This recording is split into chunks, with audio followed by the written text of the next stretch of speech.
My mother-in-law called the police on me and lied to them that I was abusing my son, so now I'm letting her lie in the grave she dug and she'll never see my son again. Posted by you/Rayurathates right.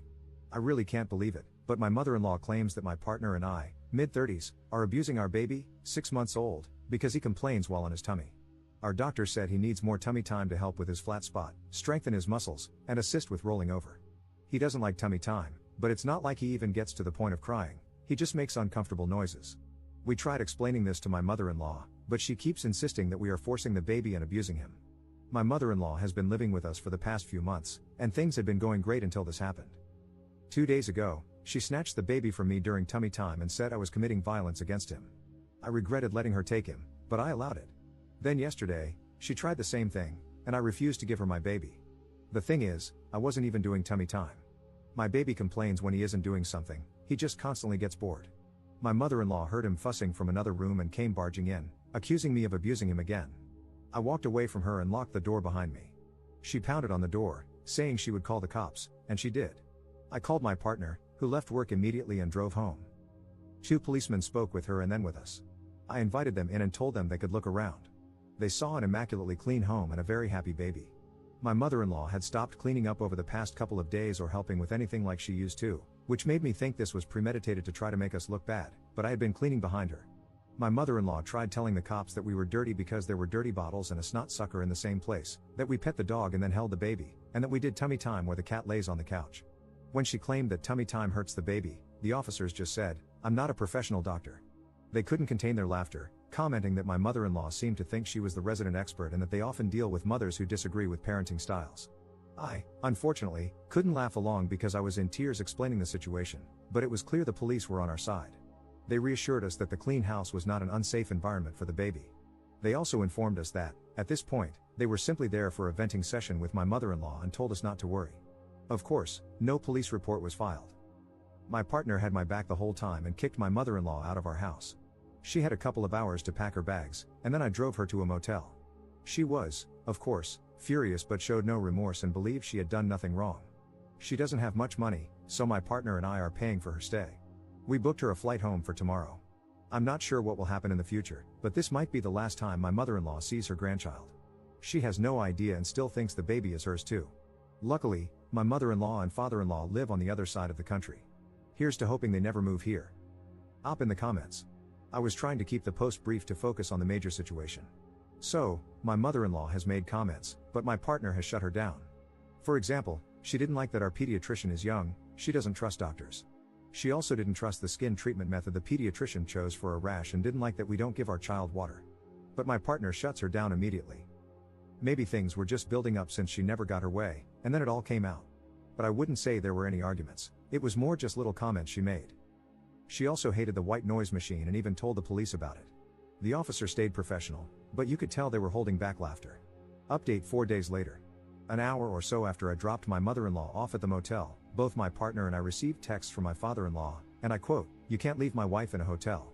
I demand you guys take her back to your house now and work out any problems or misunderstandings. If something happens to her, you are going to be responsible." Later, he argued that we did not explain tummy time well enough to her and said, "You guys are not geniuses and need to be empathetic." My partner immediately blocked him, but I did not know until we discussed it later. I tried reasoning with my father-in-law but quickly realized it was not going anywhere, so I blocked him too. The next day, the motel said I could not pay by phone, so I had to drive there to pay for one more night. This was Saturday, and my mother-in-law's flight was on Sunday. I also decided to bring my mother-in-law some snacks. She had requested water, but I figured I would add some snacks too. Listen, you guys, I do not know why, I just thought it was a bad area of town, and her walking to the gas station could be dangerous. But if it makes you feel better, while she was living with us, she bought some frozen taquitos that she told me I could eat because she did not like them. They really were not good, some unidentifiable ground chicken. Also, earlier that week, my mother-in-law and I had bought some good chicken taquitos from Costco. Anyway, to be petty, I put the one she did not like in the snack package for her.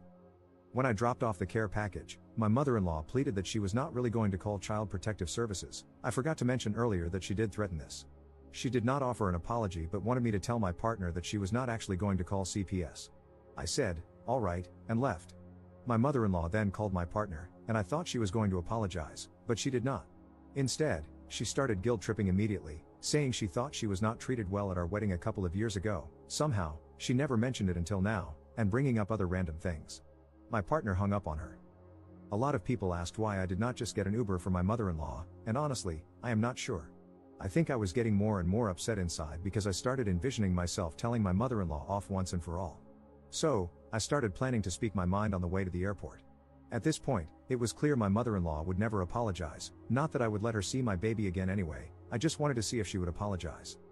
Note, I think I forgot to mention that earlier that week, my mother-in-law told my partner that us forcing tummy time was equivalent to the way my father-in-law abused her and her children. That really pissed off my partner, who had to witness my father-in-law's physical violence growing up and says my mother-in-law did nothing at the time. I am not saying the abuse was my mother-in-law's fault, but my partner finds it hypocritical and messed up for her to compare us and our baby to that situation. So, Sunday came. I picked my mother-in-law up and took her to the airport. On the way, I asked if she was planning on apologizing. She said, "To who?" I said, "Both of us."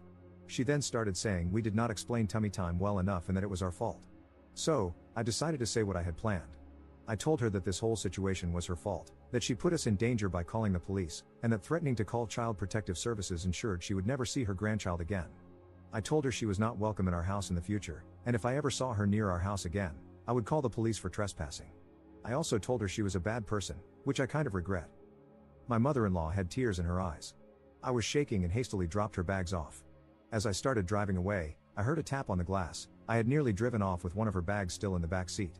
So, as she picked up her last bag, I called out again that she would never see her grandchild again and drove away angrily. She is now presumably back with my father-in-law on the other side of the country. I really cannot say I feel better. The rest of the day, I just felt sad, and I am not sure why. I have not felt like cooking, even though I cook most days, so we ordered Chinese. It has been a couple of days now, and I am feeling slightly better, just replaying the car conversation and wishing I had said even more, maybe shaming her for guilt-tripping my partner so much. I have gotten my neighbors to help with the baby, and my partner and I found a new restaurant to try. Anyway, I talked to my partner, and we agreed, both my mother-in-law and my father-in-law are blocked. So, they are officially blocked, on Facebook too, which is the only social media they use. We have not heard from them yet, but it has only been a couple of days. They probably think we are overreacting and that we will come around, but I do not think we will. My partner's brother is getting married in September, so we might have to see my mother-in-law and my father-in-law there. Thanks for all the support. I really enjoyed responding to everyone's comments. It feels good to be validated in my decisions. A lot of people said they would not have paid for the hotel and plane ticket, but I think my mother-in-law is on food stamps and quite poor.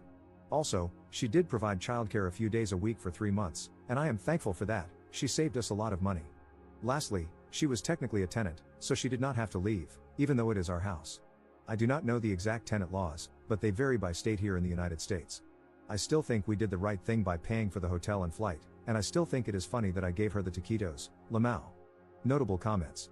For anyone wondering, WTF is tummy time, and why do babies need it? It's literally just laying your baby on their stomach.